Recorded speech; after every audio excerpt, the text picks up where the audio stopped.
जैन बच्चों, इस समय आप लोग महामना शूट के YouTube चैनल से जुड़े हुए हैं और इस चैनल में मैं आप सबका स्वागत करता हूं।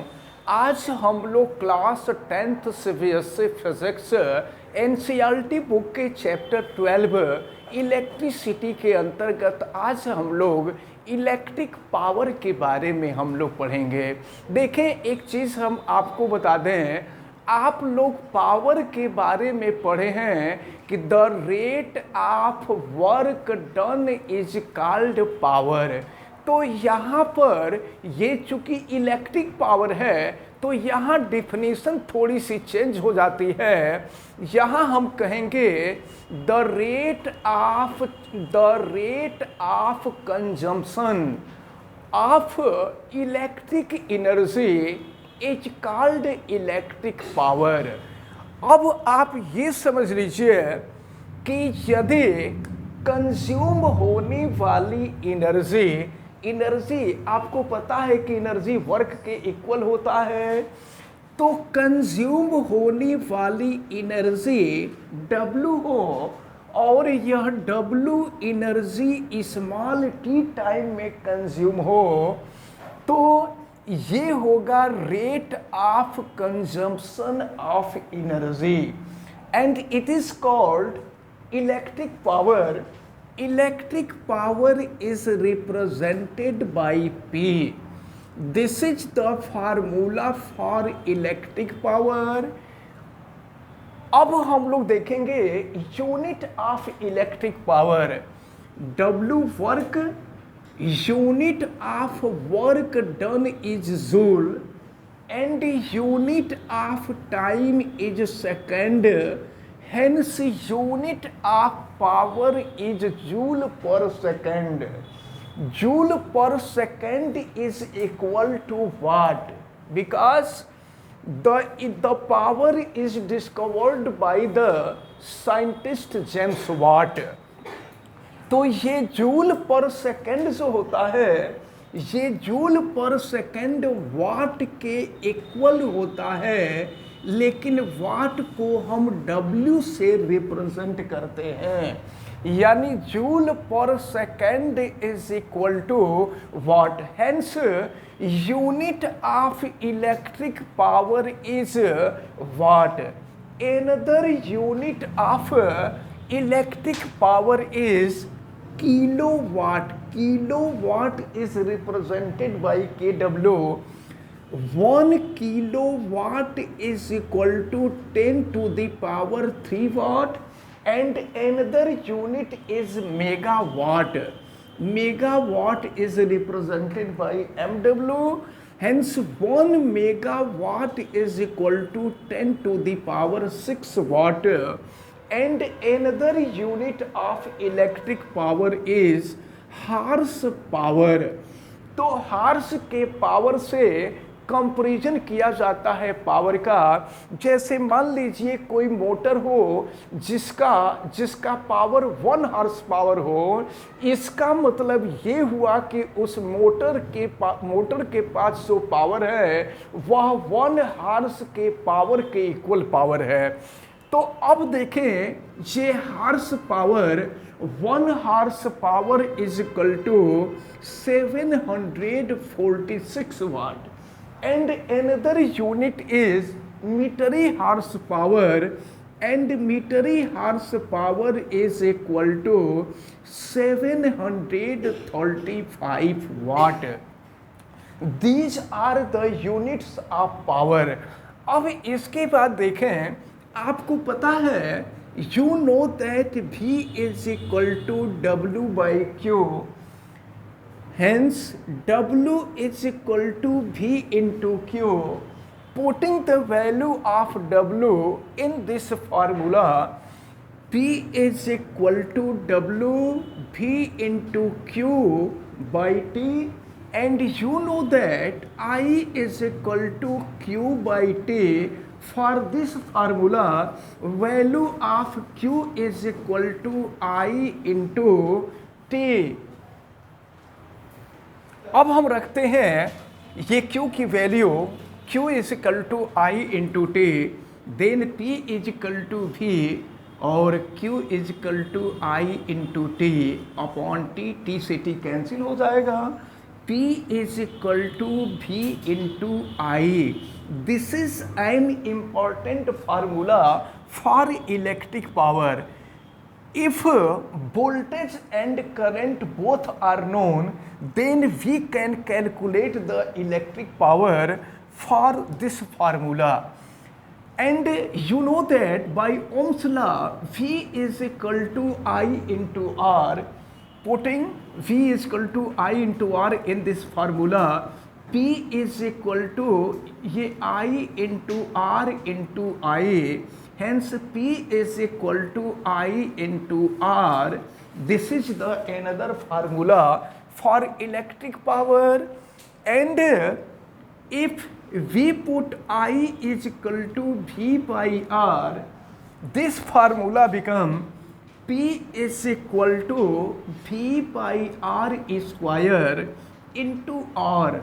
Hence P is equal to V square upon R square into R. R is cut by R. Hence P is equal to V square by R. These are the formulas for electric power. On combining all formulas, we find the formula for electric power. P is equal to W by T, and this is equal to V into I, and this is equal to I square R, and this is equal to V square upon R. This is the all formulas for electric power, and unit of this electric power is W. यानी इस फार्मूले से जब हम electric power calculate करेंगे तो इसका unit हमेशा हम वाट रखेंगे। अब यहाँ पर एक छोटा सा टर्म है जिसके बारे में हमको जानना है, और ये है किलो वाट आवर। तो किलो वाट आवर क्या होता है इसके बारे में हम लोग जान लें। इसको शॉर्ट में हम KWH कहते हैं, KWH, किलो वाट आवर। तो अब एक चीज हम आपको बता दें, जैसे मान लीजिए ये जूल जो होता है ये एनर्जी का बहुत स्मॉल यूनिट होता है। तो अब अगर हाउसेस में या अपार्टमेंट वगैरह हैं या इंडस्ट्री वगैरह है या शॉपिंग कॉम्प्लेक्स वगैरह है, उसमें जो इलेक्ट्रिक एनर्जी कंज्यूम होती है उसका मेजरमेंट करने के लिए हम जूल में नहीं बल्कि हम एनदर यूनिट का यूज़ करते हैं, और वो यूनिट है BTU। BTU, board of trade unit, full form of BTU, board of trade unit, board of trade unit. The full form of BTU, board of trade unit. अब देखें फिर ये जो BTU है नॉर्मली इसको हम यूनिट कहते हैं। जैसे आप सुने होंगे या घर के लोग कहते हैं कि इस महीने में इतनी यूनिट बिजली खर्च हुई, तो ये BTU ही होता है जिसको नॉर्मली हम लोग यूनिट कह दिया करते हैं। तो अब हम लोगों को किलोवाट आवर की डिफिनीशन समझनी है। किलोवाट आवर की डिफिनीशन क्या है? अब देखें, अगर 1 किलोवाट इलेक्ट्रिक पावर, तो 1 kilowatt is equal to 10 to the power 3 watt, and it is equal to 1000 watt, sorry हाँ 1000 वाट। अब देखें, यदि कि कोई इलेक्ट्रिक सर्किट हो और किसी भी इलेक्ट्रिक सर्किट में 1 किलोवाट का इलेक्ट्रिक पावर 1 आवर तक फ्लो हो, तो उस हाउस में या उस इलेक्ट्रिक सर्किट में जो कंज्यूम होने वाली एनर्जी होती है वह 1 किलोवाट आवर के इक्वल होती है। अब 1 किलोवाट आवर को अगर जूल में कन्वर्ट करना है, देखिए कभी कभी स्टूडेंट्स जो होते हैं कंफ्यूज हो जाते हैं। जैसे यहाँ लास्ट में आवर जुटा हुआ है तो स्टूडेंट समझते हैं कि ये टाइम का यूनिट है, तो ये टाइम का यूनिट नहीं है, ये इलेक्ट्रिकल एनर्जी, ये कंज्यूम ऑफ इलेक्ट्रिकल एनर्जी का यूनिट है किलोवाट आवर। अब किलोवाट आवर को अगर जूल में कन्वर्ट करना हो तो कैसे कन्वर्ट करेंगे? देखिए 1 kilo watt hour is equal to, तो 1 किलोवाट को हम वाट में कन्वर्ट कर देते हैं, तो वाट में कन्वर्ट कर देंगे तो 1000 वाट हो जाएगा। अब ये आवर है, आवर को हम सेकंड में कन्वर्ट कर दें तो 1 hour is equal to 60 minute and 1 minute is equal to 60 second. तो अब ये यहाँ जूल में हो जाएगा और फिर देखें ये 1 kilo watt hour is equal to, देखें मल्टीप्लाई कर दें तो 1 के सामने यहाँ ये तो देखिए 1000 है ही है और 60 इंटू 60 कर देंगे तो ये हो जाएगा 3600। फिर 1 kilo watt hour is equal to, अगर हम मल्टीप्लाई कर दें तो 3600 है और यहाँ 30 और आ जाएगा। तो अब इसको जब हम साइंटिफिक फॉर्म में लिखेंगे तो डेसिमल के पहले 1 डिजिट रखेंगे तो फिर ये 1 kilo watt hour is equal to 3.6।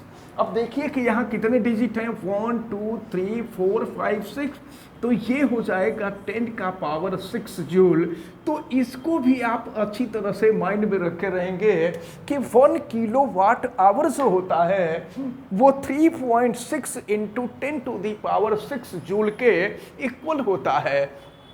अब इस तरह से ये जो इलेक्ट्रिसिटी वाला चैप्टर है, इस इलेक्ट्रिसिटी वाले चैप्टर की जो पूरी थियरी है ये पूरी थियरी कंप्लीट होती है। अब इसके बाद इस चैप्टर के जो इंटेक्स क्वेश्चन हैं इंटेक्स क्वेश्चंस को बताएंगे, इसके बाद एग्जाम्पल बताएंगे और फिर इसके बाद चैप्टर का एक्सरसाइज बताएंगे। तो ये पूरा चैप्टर डिटेल में कंप्लीट होगा और फिर इसके बाद नेक्स्ट टर्म को हम नेक्स्ट चैप्टर देखेंगे। तो हमें उम्मीद है कि ये आज आपको इलेक्ट्रिक पावर और किलोवाट आवर के बारे में बताया गया। ये दोनों बातें आपको बहुत अच्छी तरह से समझ में आई होंगी। आप वीडियो को लाइक ज़रूर कीजिएगा और अगर चैनल पे नए हैं तो चैनल को सब्सक्राइब भी कीजिए। चैनल सब्सक्राइब करने के लिए यूट्यूब पर महामना इंस्टीट्यूट को सर्च कीजिए और रेड कलर के सब्सक्राइब वाले बटन को क्लिक कर दीजिए, चैनल सब्सक्राइब हो जाएगा। अगर किसी प्रकार की कोई दिक्कत समझ में आती है तो आप हमें कमेंट करके जरूर बतावें। आप बेल आइकन को भी प्रेस करें तथा उसको ऑल पे कर दें और वीडियो को शेयर भी करें। आप सभी लोगों का बहुत बहुत धन्यवाद। जय हिंद।